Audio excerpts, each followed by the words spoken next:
And now, the Lowe Post. Welcome to the Lowe Post podcast on a busy NBA Wednesday. And one of my favorite things to do is highlight the great work of a lot of my colleagues by bringing them on after they drop a massive story that a lot of work went into. And that is doubly fun when the someone in question is the great Kevin Arnovitz, and triply fun when the story features a goat and or multiple goats defecating in the office of the Phoenix Suns general manager, Kevin Arnovitz. How are you? I'm doing very well. How are you? Good. I'm going to send you like a goat. Has anyone already sent you goat emails or goat memes? Maybe I'll send you like a stuffed goat or something to commemorate this. Baby goats are really funny. If you ever watch them on, I am a connoisseur of the baby animal video subgenre. I confess. Wow. As you know, I follow nothing but golden retriever puppies on Instagram. I am essentially a 61-year-old secretary in your office who has the kitten calendar. That's who I am. Hang in there. Spiritually. Hang in there. Hang in there with a little kitten. Yes, absolutely. The one thing I need to know is if Ryan McDonough's office was carpeted, because goat defecation it's bad. It's a bad sign for your organization if animals are defecating anywhere. Even the bats in San Antonio are starting to become problematic. I'm not saying they're defecating. I'm just saying the fifth time a bat delays a game, it's not really even fun anymore. It's more like, why is this happening? So anytime a farm animal is defecating in your organization's offices, it's bad. But it's different if it's a carpeted office. And I now need to know if it's carpeted, because that's like multiple days worth of problems you got. If it's a floor, if it's a tile floor, it's a kind of a quick cleanup job. That's all I'm saying. You give me some time for a follow-up. I don't know if it's linoleum or that nice fake wood they have now that kind of looks like wood, but is more resilient. I do not know. This is a failure of reportage on my part. I need to get to the bottom of it. I will get back to you on the surface of the floor in Ryan McDonough's old office. It's a much less funny version of the what flavor soup. Soups don't come in flavors. What kind of soup did J.R. Smith throw at Damon Jones? The chicken tortilla being the answer, but there was a few hours where that was like more pressing than where is LeBron James going to sign on July 1st. The goat surface is not that pressing.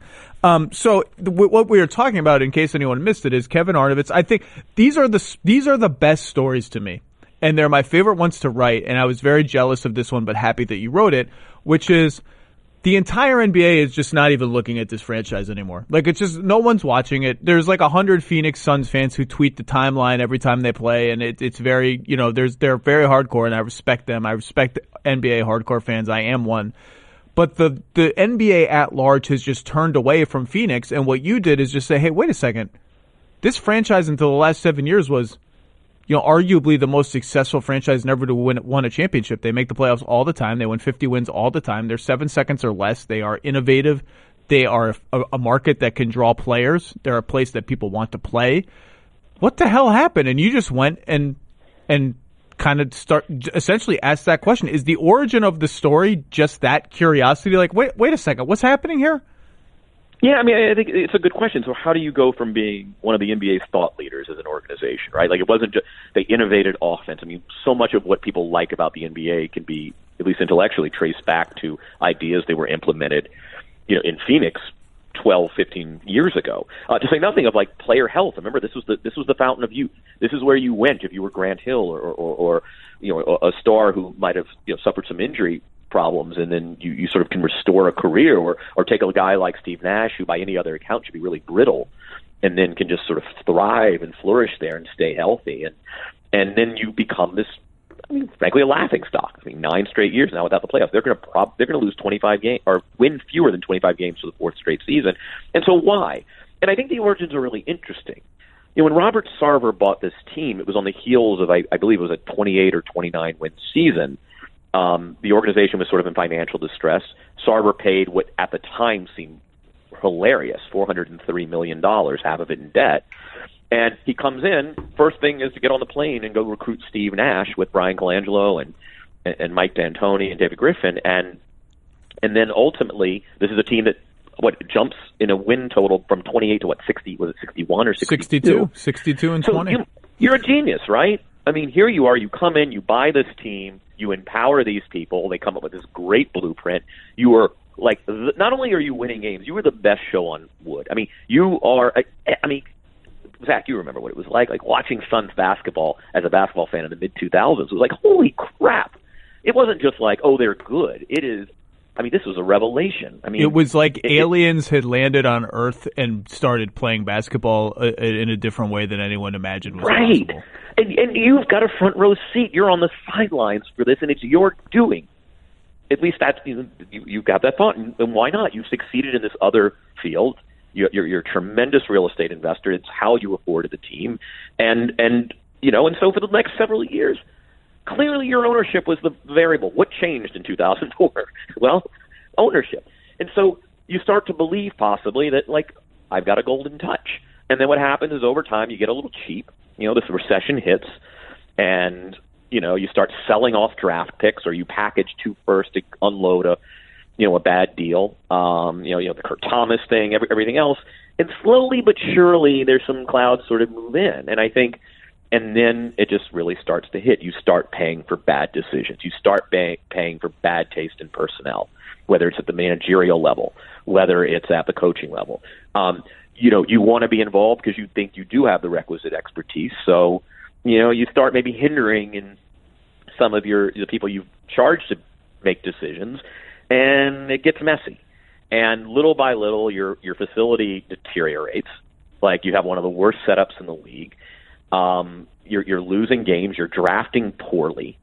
You're cycling through coaches and GMs, and it just starts compounding. And then that toxicity and that stench starts to appear, right? And this is how you fast forward 9 years and you have otherwise well-meaning young players skipping out on not charity events, but on fan relation events, right? You have coaching staffs wondering, what the hell is going to happen here, and we don't really know what the story is. And one of the stories I sort of told in my story was, I was talking to an executive from another team, and it's like, we do this exercise every year where we want to kind of figure out the strategies of our other 29 rivals. And this is something front offices do, right? Like, you sit around the conference table, you say, okay, let's define in one sentence sort of the persona and the objective of every one of our teams. The Atlanta Hawks.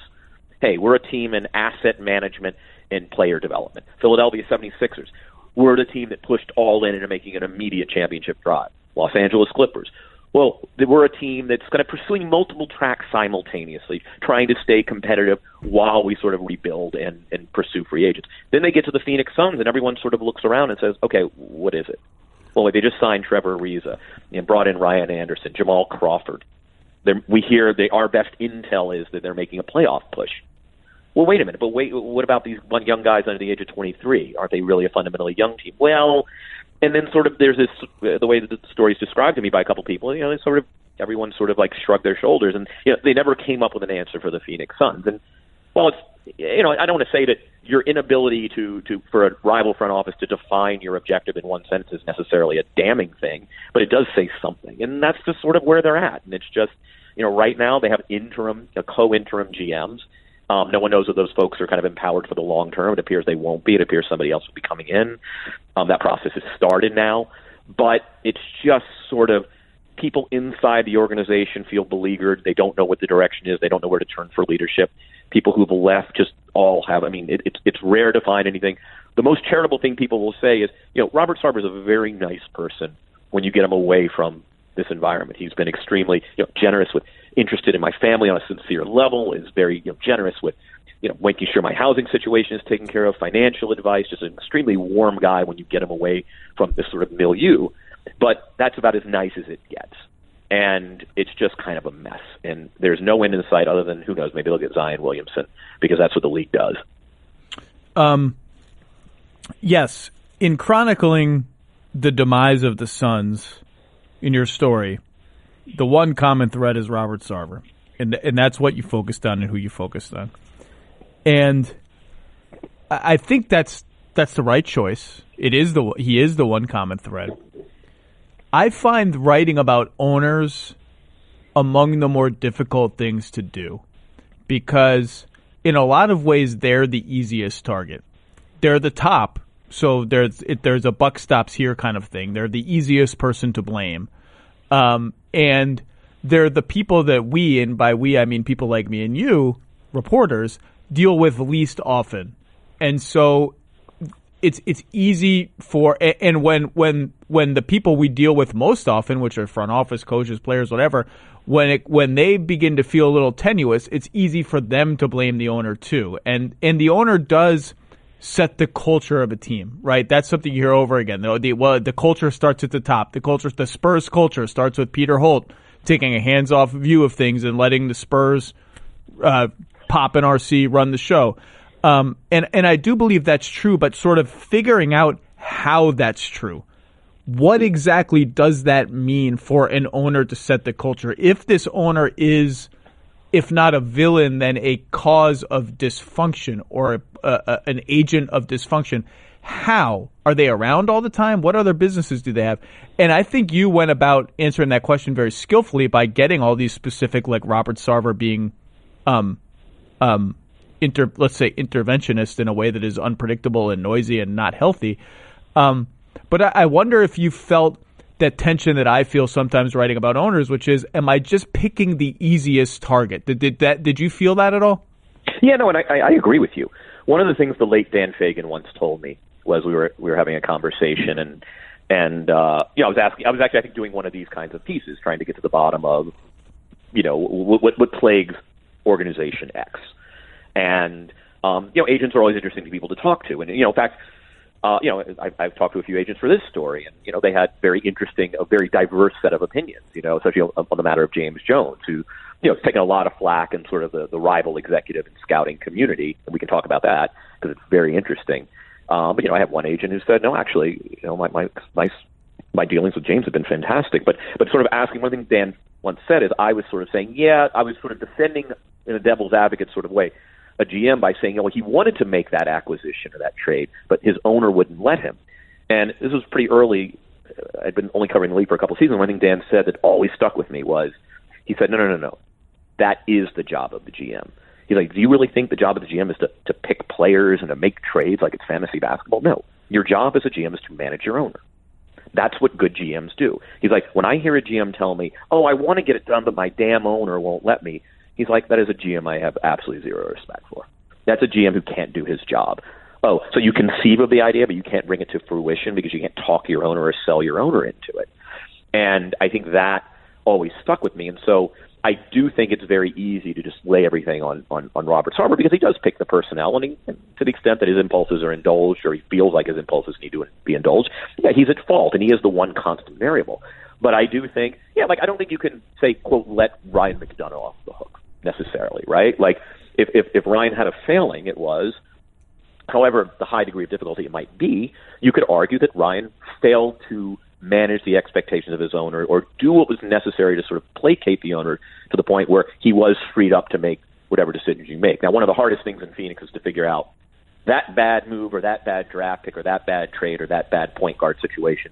Was it the fault of, Robert Sarver inserting himself in decision-making, or was it the fault of a front office who couldn't discern between, a good point guard or a bad, or who you keep, or how to manage Eric Bledsoe's expectations or mood or whatever it was. So it's a very hard thing to do, and I'm with you. I think it's very easy to look at the goofy owner on the sideline heckling Matt Barnes and say, that guy is a clown. I always think it's more complicated than that, and I do think in Phoenix it is more complicated than that. Yes, everyone has a Robert Sarver story, but I think ultimately he is to quote blame because he does pick these people, and I think you now have a body of evidence that suggests that they can't all be idiots. Like they're all idiots, and if they are, who's picking the idiots? I don't think they are all idiots, but I do think that there's one constant variable. They're not all idiots, right? Like I'm saying that's the point. And but I also think it is incumbent on, some owners are harder to manage than others, but I think some of the most successful general managers in our league, in the league we cover, are because are people who are able to manage the expectations of rich, eccentric, impulsive, know-it-all billionaires. And that is the skill for a president of basketball operations that above all. Now, it's easier for Masai Ujiri in Toronto, who has a very reasonable ownership situation, than it is for, say, whoever's in charge in Phoenix, or for that matter in New York, or Cleveland. Cleveland, good one. But that's the job. The job is, your owner's crazy or impulsive or nutty or thinks he knows everything. Leave all those adjectives aside. When you get into the draft room and you have an owner whoever your owner is, and there's one team I'm thinking of that I won't name the team. You get into the draft room and you have a decision, and it's a big decision. It's a decision that's going to chart the course for your franchise, or at least chart part of it for the next 4 or 5 years. Your owner might know something about basketball. Your owner maybe has been in basketball for a long time. But in that moment, he doesn't know as much as you, the general manager, about the draft prospects that are at hand, about the valuation of first-round picks vis-a-vis the current cap environment and all that, and about the veteran player that maybe is on the other end of this trade or something like whatever the scenario is, right? He doesn't know as much because for a lot of the owners, 25 of the 30 owners, the NBA is only part of their job. It's your entire job. This moment is your entire job.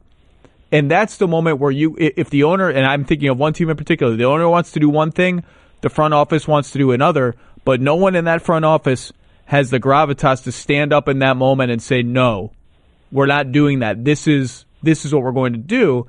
And getting to that moment, having a GM who's up to that moment, is dependent on so many variables, not the least of which, like, the GM has to have a certain gravitas, and sometimes gravitas comes from who you are. Danny Ainge walks in the door as a Celtic legend with that kind of gravitas.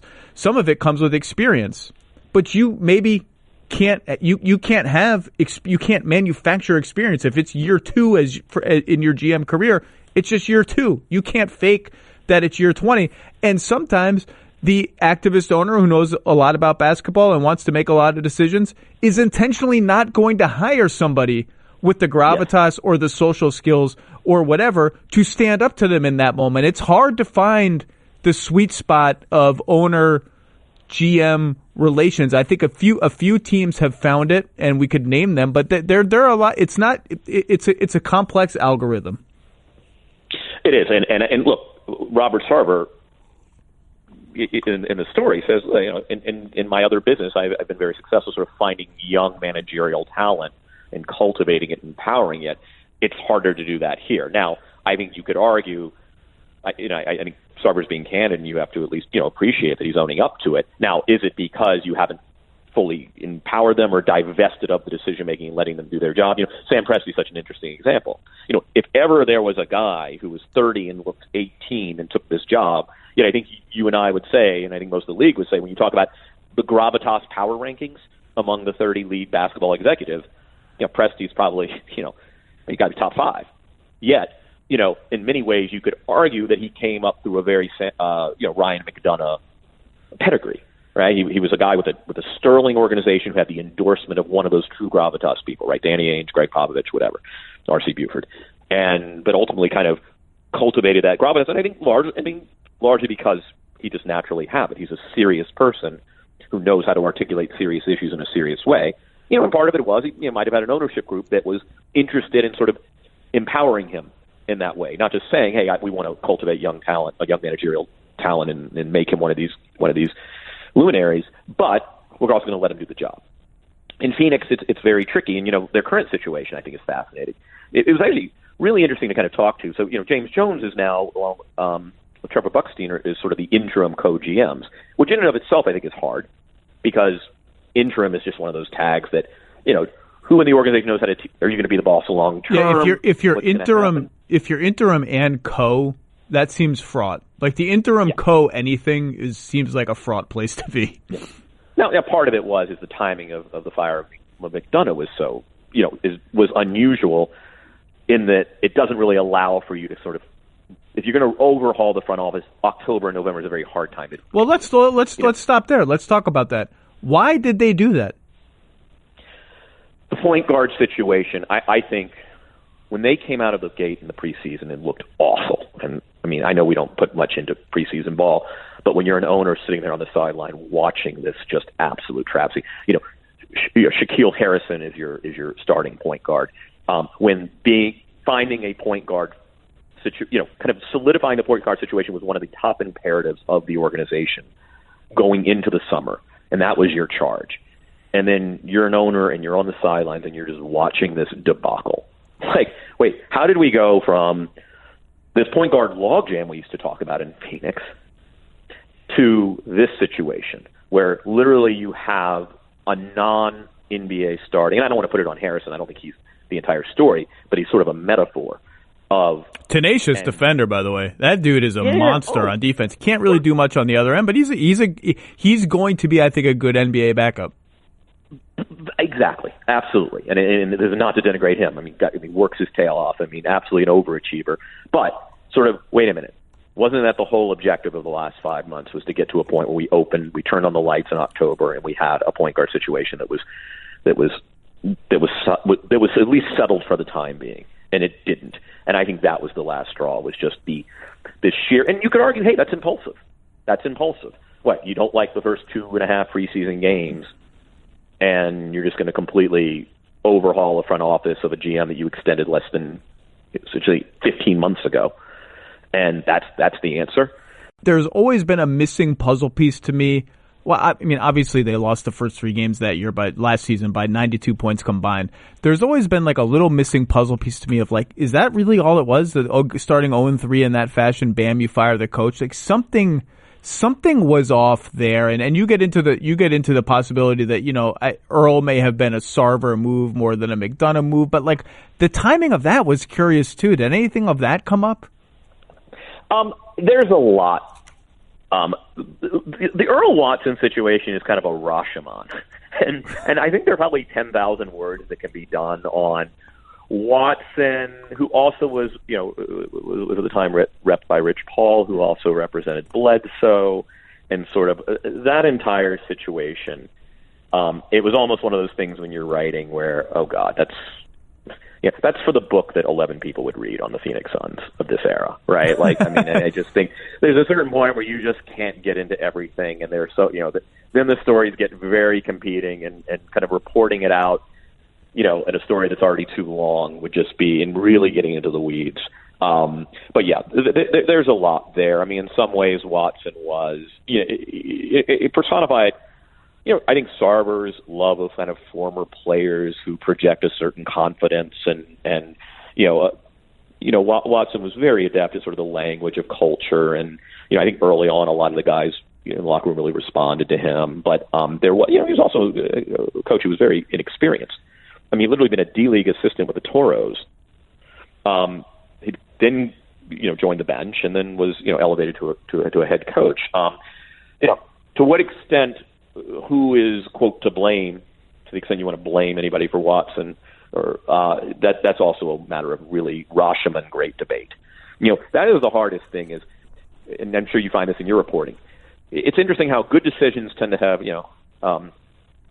bad decisions are orphans and good decisions have many fathers, and that's never been more true than in the NBA. But yeah, there's a lot there with the Watson stuff. It's convoluted, and it was a certain point where it was like you start chasing all kinds of things. Well, I do think it is interesting and notable that at the time Earl Watson was represented by Clutch Sports, and so was Eric Bledsoe. Yeah. I think that was interesting and notable, and at the very least caused a little bit of confusion and awkwardness for the team. I think at the very most, I think a lot of confusion and awkwardness. Yes. At the time, and was. And also it was sort of a bloody shirt, when things got bad, where, there was even speculation that, perhaps, it was just fundamentally not allowed under NBA rules for an agent to represent both a coach and a player. I think Clutch would say the same agent did not represent both. The agency did, and it was publicly reported that the agency represented Earl. Let's just zoom out. Let's zoom out, because they really have had a fascinating 4 to 5 NBA years. So 2013-14, Ryan McDonough gets there. They trade Gortat for a first-round pick, and they want to tank. That is their goal. They want to tank. They accidentally win 48 games under Jeff Hornacek. The next year, they win 39 games. And in the middle of that season is the 2015 trade deadline where they trade Dragic to the Heat for 2 first-round picks, and they trade Isaiah to the Celtics for a bad first-round pick. And then that summer, they signed Tyson Chandler and tried to sign LaMarcus Aldridge. And since then, the organization has been 23 wins, 24 wins, 21 wins, and whatever they end up this year. And we haven't even talked about the draft picks, which range from Devin Booker to the same draft. I believe it's the 2017 NBA draft where they picked Bender and Chris, or maybe 2016. I don't remember. It's 2016, Bender and Chris. Alex Len a couple years before that. They had such wild swings to go from that 48 win season to here. I'm just curious. You've just dove into this for God knows how long in terms of reporting it and thinking about the Suns.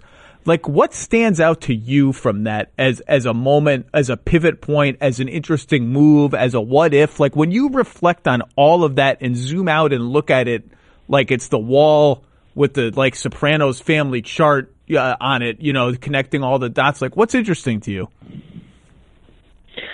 What's interesting to me is when you start actually cataloging the draft picks. I mean, God, there were some real misses and some underachievers. But, I look at this team and it's like you play the game, Zach, of who would you trade a roster with going forward, right? And it's like they have some really good players all under the age of like 23 and under.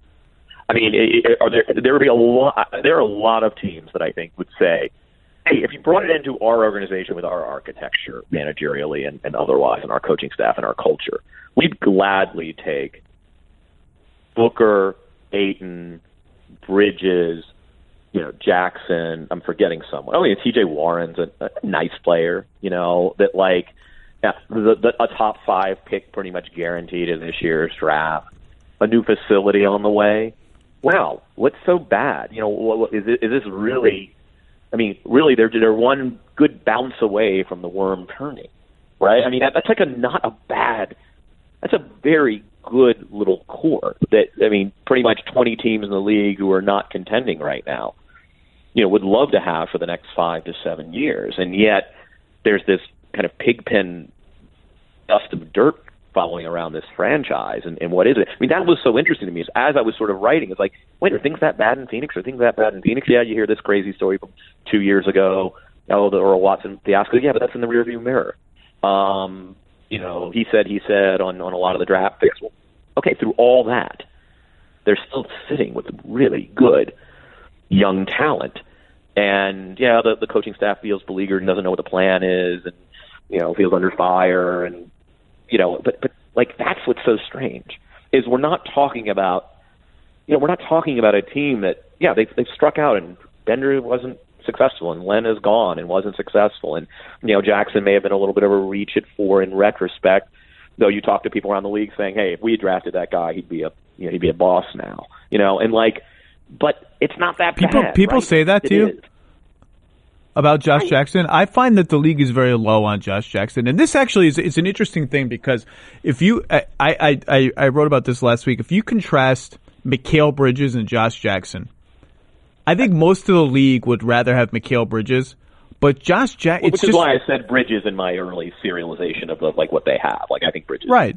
But it's so interesting. Very high on Bridges. It's so interesting because Josh Jackson, like Mikal Bridges, can play 35 minutes and you barely notice him.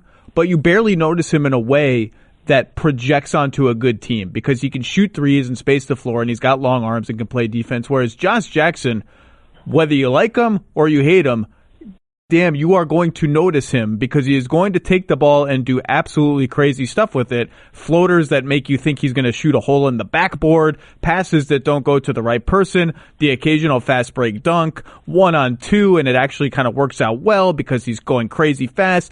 And it just, I think, now I'm not saying Josh Jackson to me is among the more difficult young players in the league to project because he does so much stuff with the ball, but he's not good enough on a good team with the ball to have it, and he can't do anything off the ball because he can't shoot it all and nobody guards him. But I do think in this 3-and-D and floor spacing and role players and blah, blah, blah. We have all of us sort of started fetishizing Mikal Bridges at the expense of Josh Jackson, if you'll forgive me for sort of archetyping these guys. Like, Josh Jackson can do stuff with the ball that Mikal Bridges can't do.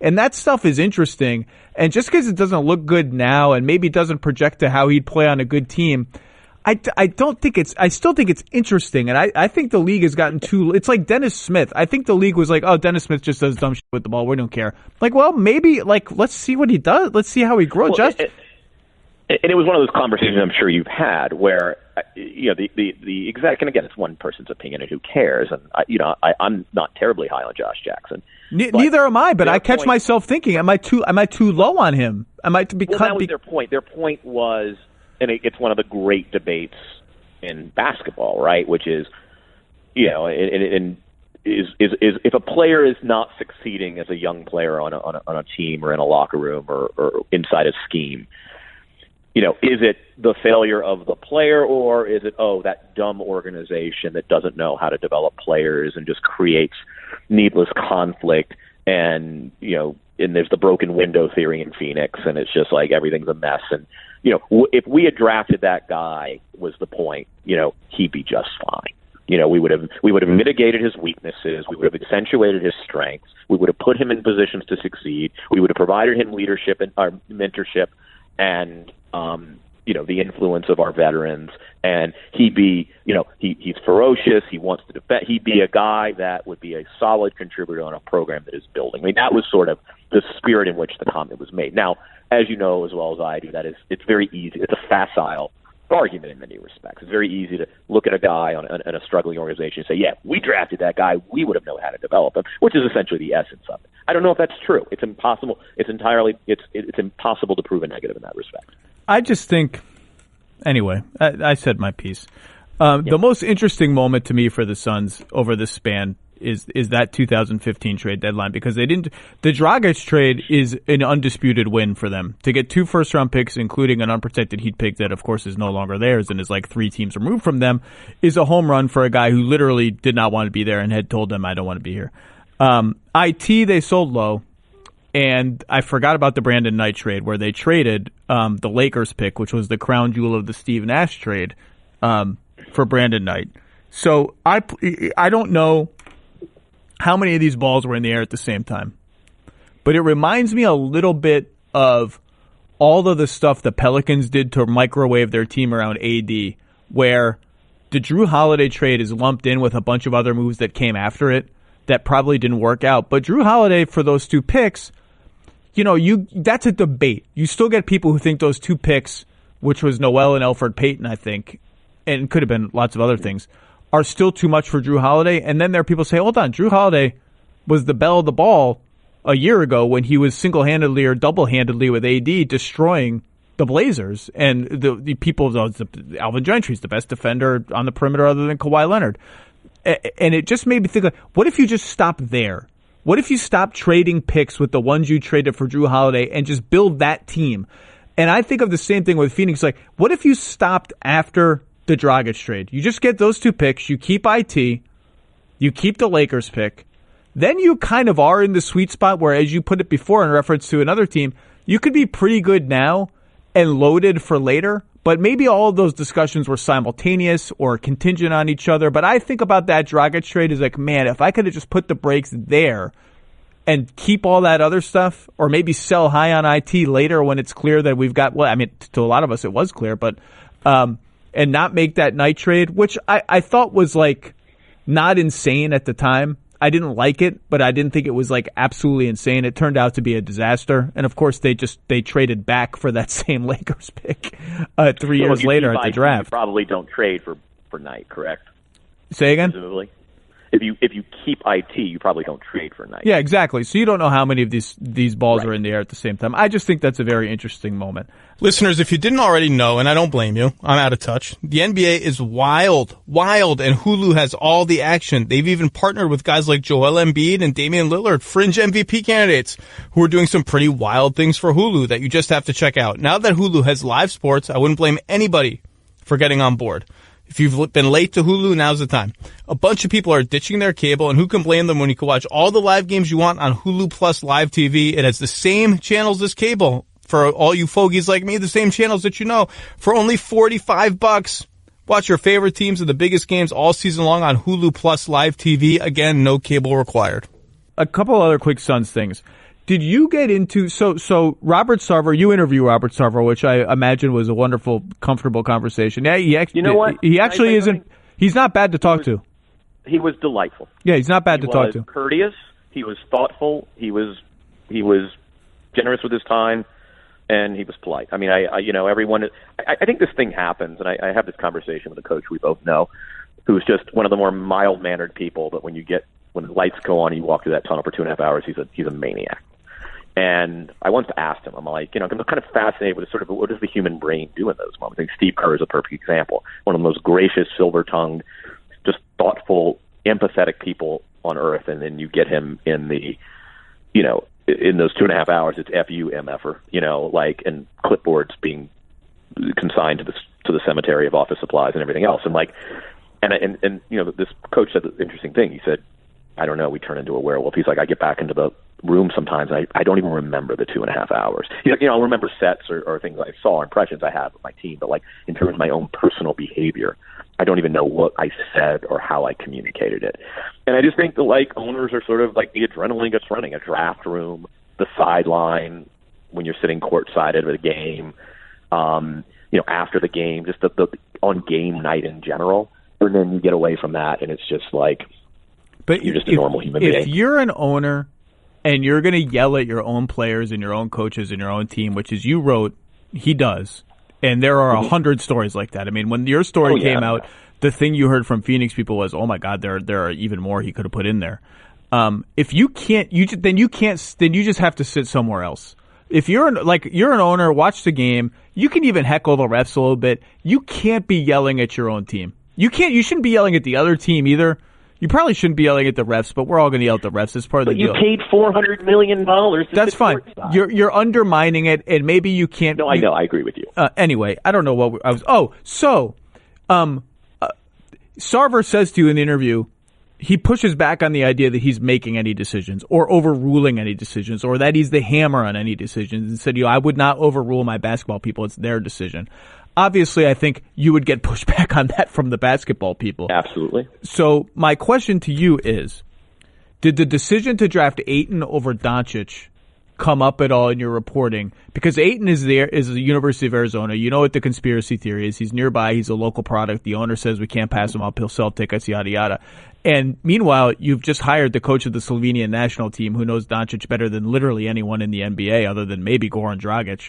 I would be fascinated to hear from all of the now, Igor Kokoshkov is too smart to talk to you about this because at length because he's a rookie head coach trying to make his way. Yep. I don't know what he wanted. I assume he wanted Doncic. I've talked to him about Doncic, the player, before he was drafted even. Did you get what was the impression you got about the making of that decision? It's like every organization that I think was at the top of the draft. There was a sort of imagine a Supreme Court with ideological differences. There were models in the organization that favored Luka by a mile. Actually, Robert Sarver and James Jones went to see Luka at the EuroLeague Final Four, so they evaluated him. But there was just, I think that I didn't know that Sarver was at the EuroLeague Final. Yeah, I didn't know that. James Jones and.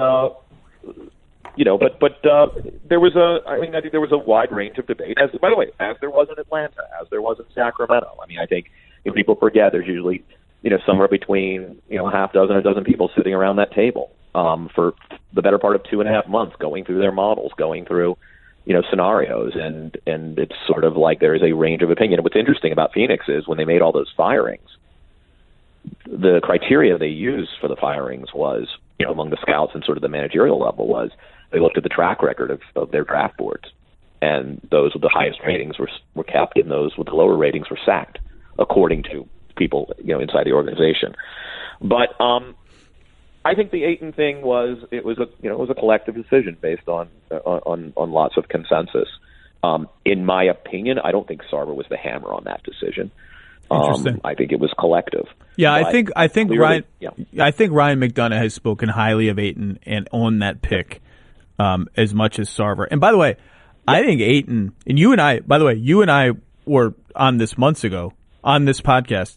I think Ayton's having an underrated rookie season. We said it in March. We probably said it in December or January on this podcast. You know, there's been Luka mania and now there's Trey mania, both well deserved, having sensational seasons. Going to finish 1-2 in Rookie of the Year. Luka's going to win and Trey will finish second, I think.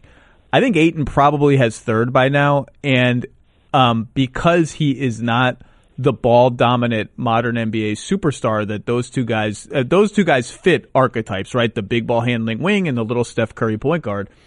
And because Ayton got off to, such a bad start defensively, first month of the season had absolutely no idea what was going on.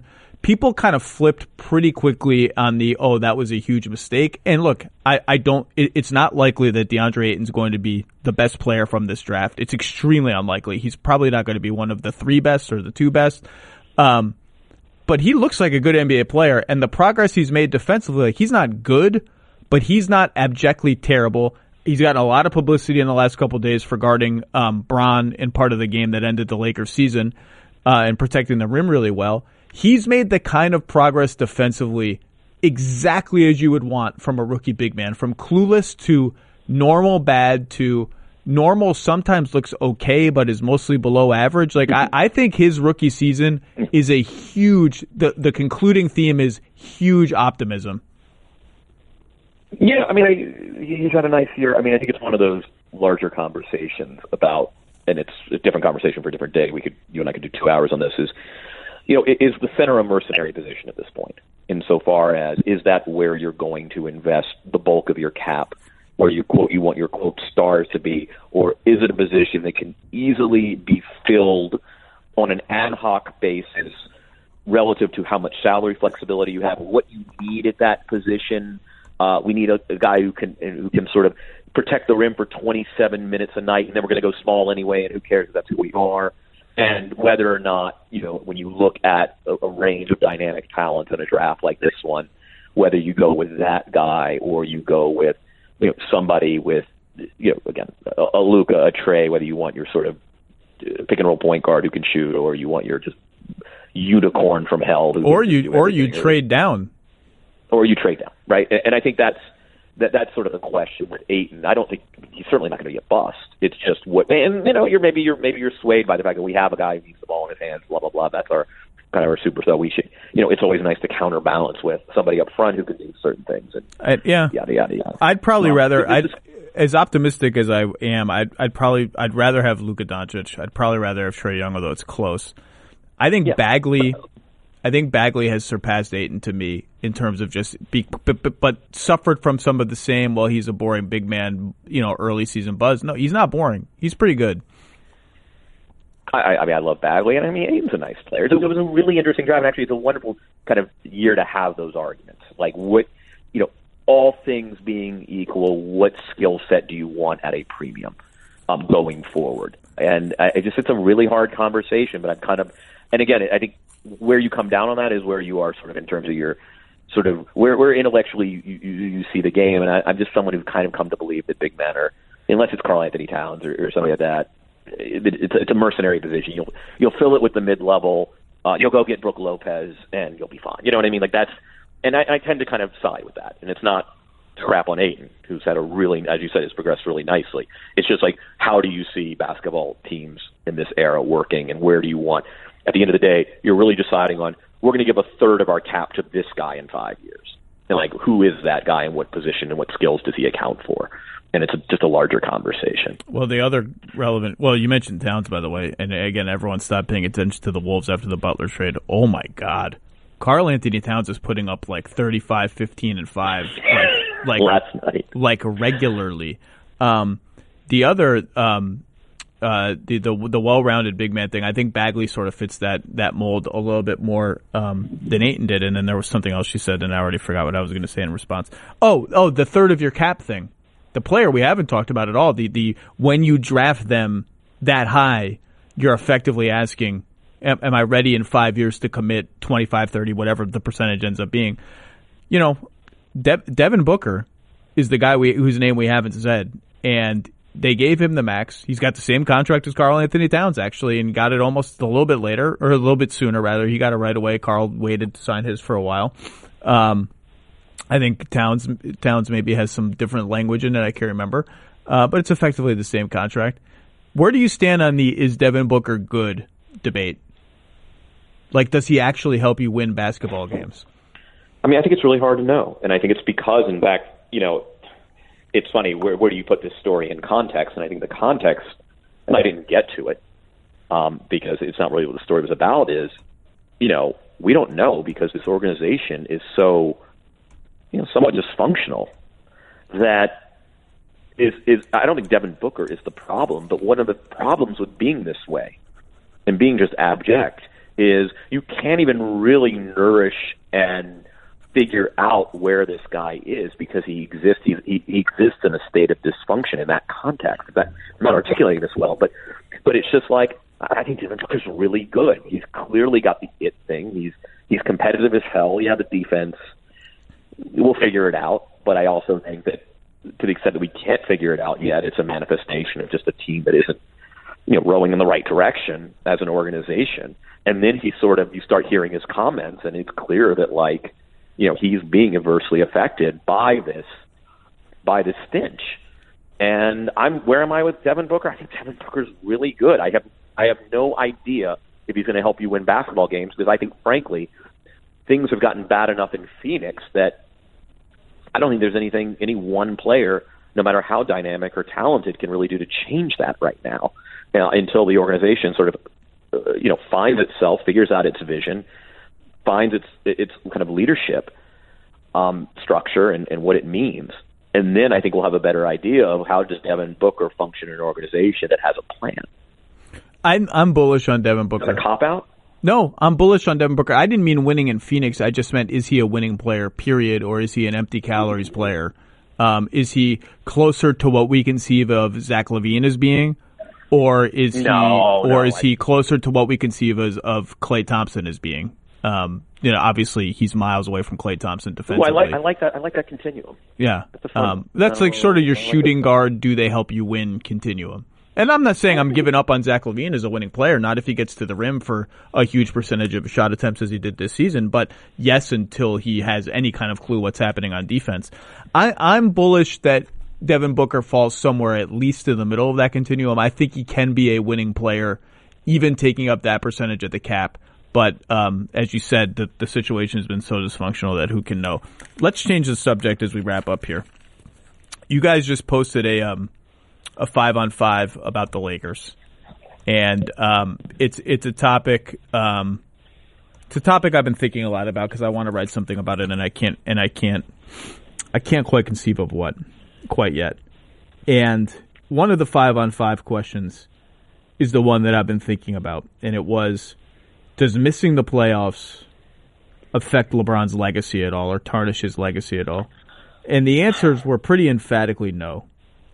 And the question I pose to you, Kevin Arnovitz, is it not at least a little interesting that in his first year in the Western Conference, the real conference, the varsity conference, LeBron is going to miss the playoffs? Now, I say that, look, all the confounding factors, right? He got injured, and if he's not injured, they make the playoffs. Easy, done, bam. The front office did a terrible job building the team around him, as some of us wrote in July as it was happening, that these signings made no sense. Lonzo has been injured. Tyson Chandler's been injured, so it's not just LeBron that's been injured. But is it still just not – is it not interesting to you at all that he moves to the West and he's going to the lottery? Is that cheap? I think it's very interesting. It's interesting to me. Tell me why you think it's interesting. Well, I mean, I think it's interesting on a number of levels. I mean, I still believe it doesn't really affect.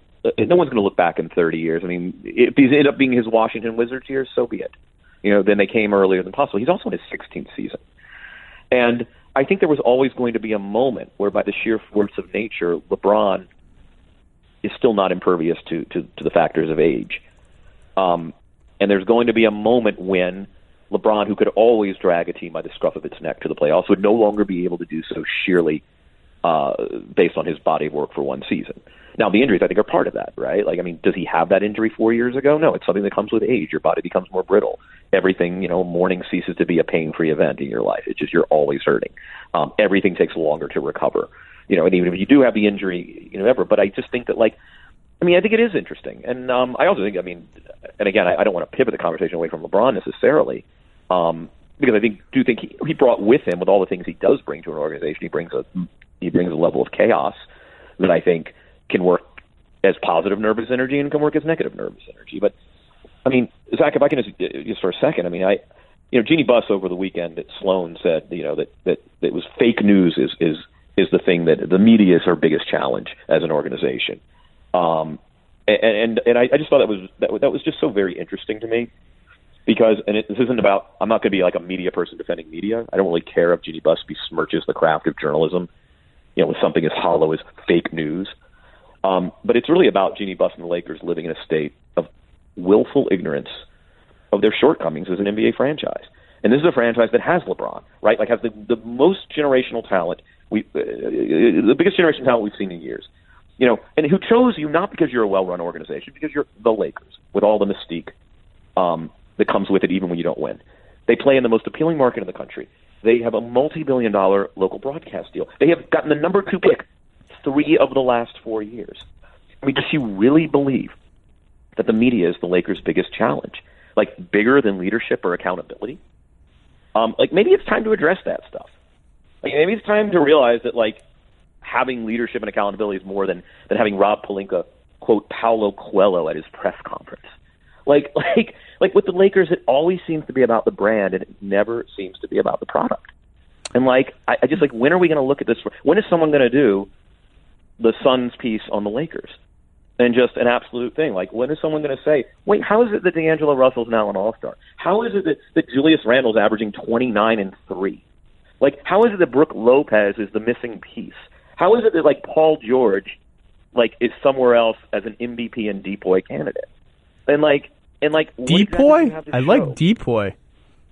Depoy, Defensive Player of the Year. At what point do we look at this organization and say, do these people have any idea what they're doing? The way we ask about Phoenix, the way we ask about New York, the way we ask about, Sacramento at times, prior to this year when they've sort of gotten their act together. And it's just because we're so seduced by the drama and LeBron and everything else and his legacy that no one can, who's paying attention, can just plainly see, why does this front office and ownership group deflect accountability, deflect, the track record, when it's just so, they're missing the playoffs with LeBron. Yes, I know he was injured. How is that even possible? The playoffs, not missing a top 4 seed, missing the playoffs to a team in the Clippers who need a freaking program just to figure out who everybody is in the locker room, because they've changed their teams every 3 or 4 years and they're still 5 games up. It's kind of hilarious, except that it's not. And I just can't divorce the LeBron question from the Laker question. No, you can't. Why did you choose this team? You can't. So it's interesting. The Russell and Randle things is they've become things, capital T things. And that crescendoed when D'Angelo Russell, I think, deservedly made the All-Star team in the East. That hasn't bothered me as much as some other stuff, namely because I wrote at the time, it's strange to me that you would rather have Rajon Rondo than Julius Randle. It was effectively the same salary. I'd rather have Julius Randle. I've been living on Julius Randle Hill making fire for 4 years when it was empty. But I actually haven't been that impressed by Julius Randle's season either last year or this year in terms of its impact on winning. And Russell, I just don't recall anyone being aghast that the Lakers traded him. I just don't. And so the Nets have done a great job developing him. He doesn't look appreciably different to me as a player than he did 2 years ago. I always kind of liked him. You can go back and look at it in my writing. I was always a little bullish on him. But he never got to the line and still doesn't. He was a bad defender and still is below average. But he sees the floor well. I've always liked his passing and his vision. And this year, he's just making shots. Like those mid-rangers, the floaters, the things that like the whole game is supposed to not be about those shots anymore. He is making them at an astonishing rate and making pull-up threes. But I just don't remember anyone, even last season, his first season with the Nets, I don't remember anyone caring that they had traded D'Angelo Russell. I take your point about hindsight. I really do. But at a certain point, like that's what separates sort of the transcendent front offices and organizations from the bad ones, is they see stuff that the median person or somebody, or even median like close watching journalist doesn't see. Well, what you should see they can look at Danny Green and say, oh, this guy could be the cornerstone of a championship wing tandem for the next 8 years. And I'm not trying to fetishize the Spurs. No. Issues. I'm just saying, like all I'm saying is they failed. They have failed. They have every advantage as an organization. They are the kid who was born on third base. And they have failed. They have failed with LeBron. They have failed without LeBron. They have failed with draft picks. They have failed with a largesse of revenue that teams dream of. They get more for their purple versus gold game on Spectrum Sportsnet than most teams do for a regular season game. They have every, and she's sitting up there talking about, oh, the media is our biggest challenge. Fake news. It's something as hollow and as ridiculous as that trope. No. Maybe the fact that she would say that demonstrates the willful ignorance. The fact that you wouldn't even do what Robert Sarver does, which is go on the record and say, we're terrible. It's partially my fault. I've had bad taste in managerial personnel, whether that's true or not. Or I've underrated experience. This is a person who actually goes into a room with intelligent people and says the media is the biggest problem for the Lakers. The media, as if she hasn't been an anonymous source a zillion times on stories, as if she hasn't worked the media herself as much as any owner in the league outside of a couple that we can name. It's just, and I'm not saying this is a defender of the media. It's just when they just never hold themselves to account, and it's just, and no one will. Is anyone really saying it? Well, even if you can't see what D'Angelo Russell might become, and I'm, even as someone who was mildly optimistic about him, I'm surprised at what he's become right now in 2019 for the Brooklyn Nets. I can't claim to have had that foresight. Even if you can't see, I certainly did not myself, and I'm not an NBA GM though. And I was on Julius Randle Hill, and I'm weirdly kind of not as enthusiastic, even though his numbers and everything have ticked up. Even if you can't see those things, you must be able to see that Rajon Rondo, Lance Stevenson, and Michael Beasley, and on, are terrible fits with LeBron. And I'll never forget where I was when I read the Brian Windhorst, Ramona Shelburne story about how LeBron and the front office and whoever had sat down and said, this is the kind of team we're going to design with playmakers, and LeBron doesn't want to make a lot of plays, and we'll figure out the lack of shooting, and being like, these guys have no clue. And I wrote, these guys have no clue. These guys are terrible fits with LeBron. And the Brook Lopez, Michael Beasley thing, I've said it a million times, it's the single most inexplicable flip-flop of similar salary players in the league. And when I had Brook on my podcast 2 months ago in Milwaukee, I asked him, and I followed up a couple times, I essentially asked him, would you have stayed with the Lakers? Did you want to stay with the Lakers? And I pressed him because I had heard rumblings that maybe he didn't want to be a part of the circus once LeBron was coming there.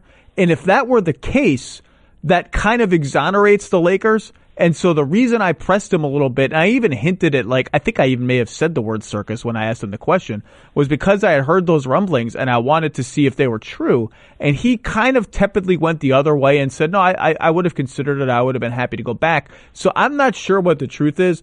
But if you can't see that those players are bad fits with LeBron, then I don't know what you've been watching. Or maybe it's LeBron. It's signed that LeBron is going to be a bad team builder when it becomes his turn to do it.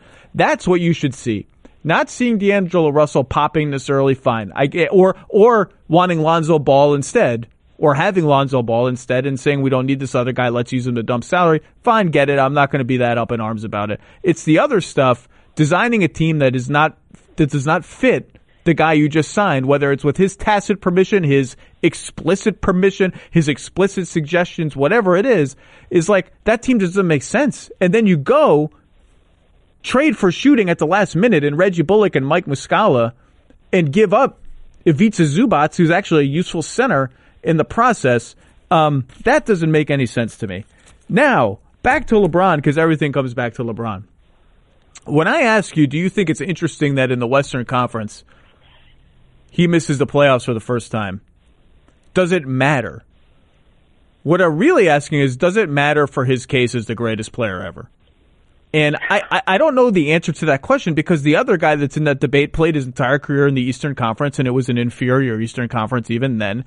And the thing that his retirement, pre-Wizards, it encompassed the exact age range that LeBron is entering now.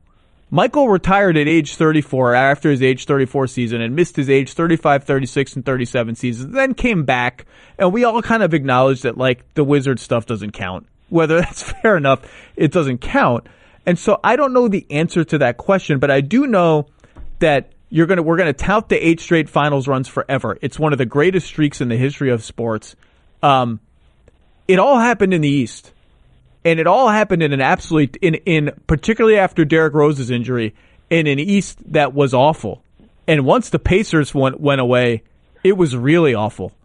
And I'm not sure what it means that he's changed conferences and gone to the real conference and missed the playoffs. And he didn't miss the playoffs. The Lakers did, and they did because he got hurt and because their roster makes no sense. I get all of it. I still, in my gut, feel that it means something. And it makes me uncomfortable because it makes me feel like I'm bloviating on TV about how LeBron has failed in the Western Conference, and that's not really what I'm saying. But in my gut, it means something that he moved to the West and didn't make the playoffs. I can't quite articulate why. If it was his 13th season, maybe. I'm still, and I don't, listen, I mean, he holds some accountability. And look, it is possible. I mean, one thing we have to consider is that, you know, for his greatness, and he might be the greatest ever, is it hard to build a team around LeBron for intangible reasons, you know, that we stated? Like, are there acquisitions you can't make because he prefers to work in sort of, as he said, he likes to be uncomfortable. You know, this is sort of like he's a chaos candidate. And does that make it harder to design a team? Or for that matter, you need to surround him with shooters rather than other guys, so you're sort of limited on your menu. And not only shooters, but shooters of a certain temperament, because you have to be a, quote, certain way to play with LeBron. So, you know, guys that might be useful like Jay Crowder or whatever have become just completely just non-productive malcontents. And is LeBron holding responsibility for that? I don't know. Look, I'll say this. If this is a chronic thing with the Lakers and actually he's about to start a 4-year stint where they don't win a playoff series, I mean, I think there's your chance they'll get in the playoffs. But even let's say they strike out on all their acquisitions this summer and overpay Jimmy Butler or something and come back as the 7th seed, you know, in a really good conference, and don't win in the first round. Like now, do we start having a conversation? I don't know. I look at the first, I think 15 seasons. There's a certain point at which is everything else gravy this late in a guy's career. We forget that it is late in LeBron's career. I mean, 16 seasons, Zach. I mean, 16 seasons is pretty much I even think for some of the stars. I mean, how many did? No, I don't. I don't know what to. Yeah. I just think the conference imbalance has been such a defining feature of his entire career through no fault of his. Not his fault that the conferences are so imbalanced. Not his fault that he was. Blame him because the Dolans can't figure out how to build a team, and like the great, I'm always nervous about us counting against guys sort of cosmic events that they have nothing to do with, like the fact that. It's weird that the nation's capital and the New York market collectively produce 3 crapola teams every single year. Or that's why is that conference weak? Because for whatever reason, there's just they can't generate good teams in the markets that should otherwise be succeeding. Is that LeBron's fault? I just have trouble. I have trouble doing that. I have trouble Derrick Rose, you know, career falling off being it's just hard for me to do that. It's hard for me to assign. Yeah, issue demerits to a guy for things he has nothing to do with. Or that Gloria James gave birth to LeBron James in Ohio, and LeBron wanted to come home when he was a free agent. And also, his home team happened to win the lottery the year he came out of high school, and so he was drafted into the Eastern Conference. I just don't, I don't know what to do with that. But I don't, he's not going to make 8 straight finals in the West. That's not a thing that's going to happen. But I don't know if Michael makes 6 and 8 years or whatever it is in the West with his little interregnum there in the middle. I don't know if that's a thing either.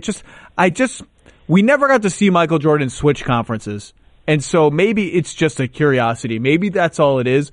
But it's something I'm thinking about more than just an idle curiosity. It's interesting to me that they're not going to make the playoffs because there are other teams in the West who have hit adversity, maybe not as severe as losing their best player for 20 games or whatever LeBron ended up missing, and are still going to make the playoffs. Like Denver's hit a lot of adversity, Houston's hit a lot of adversity, and other on and on.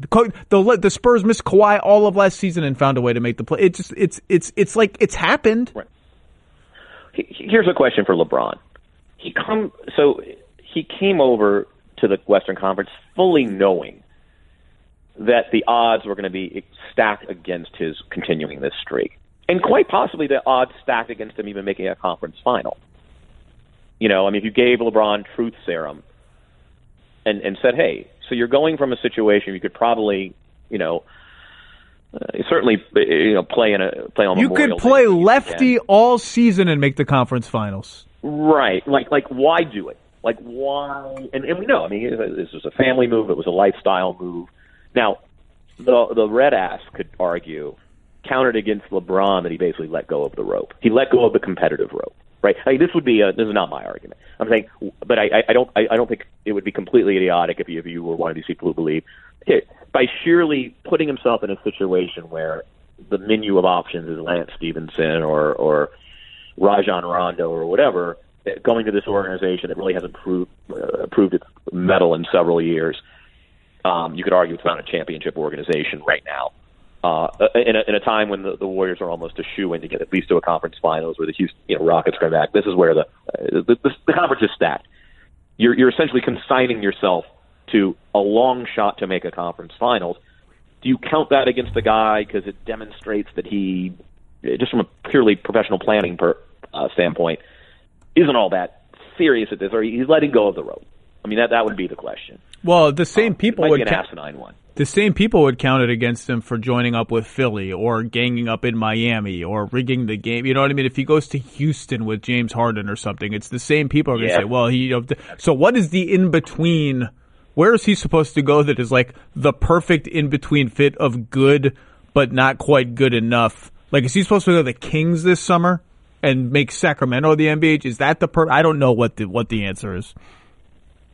Yeah, it's a good question. I don't know. Where could he have gone where there wouldn't have been some sort of disclaimer, other than staying in Cleveland? My only point is I don't think it's screaming talk show, bloviating radio hour to think it's interesting that LeBron is missing the playoffs in the West. I think it's a discussion that maybe doesn't take you to a final destination that says anything new or interesting about LeBron, but I think the journey to wherever you end is interesting. But to close on that, I do think when you have that, I think it's even more interesting to say the best brand in sports, the Los Angeles Lakers, with the best star in sports, cannot make the top 9 in their conference, which to me is fascinating as a commentary on, it's a superstar league, it's a brand league. The buzz league, and just that combination is just. Again, to me, it's almost the Laker question's even more interesting. And I was wrong. I said on this podcast multiple times, I don't believe you can build a conference with 8 teams better than LeBron's team. Well, they built one. It's the Western Conference this year. It happened. I didn't think it was going to happen, and I was wrong. And props to guys like Tim Bontemps who saw this coming and predicted the Lakers would miss the playoffs. And Kevin Pelton had them, I think, as a borderline team, and a lot of the analytics projections did, and I just didn't believe it. And they were right, and I was wrong. And here we are. And we got what, 5 more weeks of the regular season until the real games start, my friend. You gearing up? I'm gearing up. It looks like I might be in Toronto. I'm not sure for certain, but excited about that. I just think the Eastern Conference, starting in the second round, is going to be bananas. It's going to be great. This is great. For all of the imbalance, there's a nice kind of elite tier in the East this year. I mean, that I cannot wait for that second round in the East. It's just going to be sure fantastic. you include nothing like OKC and Houston and Golden State and Denver. I mean, like if that's it, or Portland gets it, can keep it together for the playoffs. Like, I mean, I think it'd be a really fun postseason. Yeah, OKC's defense going one way, Houston's defense going the other, and don't forget to include the Pacers in your Eastern Conference discussion, even though the schedule is brutal the rest of the way. All right, Kevin Arnovitz had the piece inside the Phoenix Suns, messy and dysfunctional front office. Read that. Read everything Kevin writes, but read that because that's what we talked about today. Kevin, thank you so much for your time. Great work. I look forward to seeing you down the line. Thanks for having me.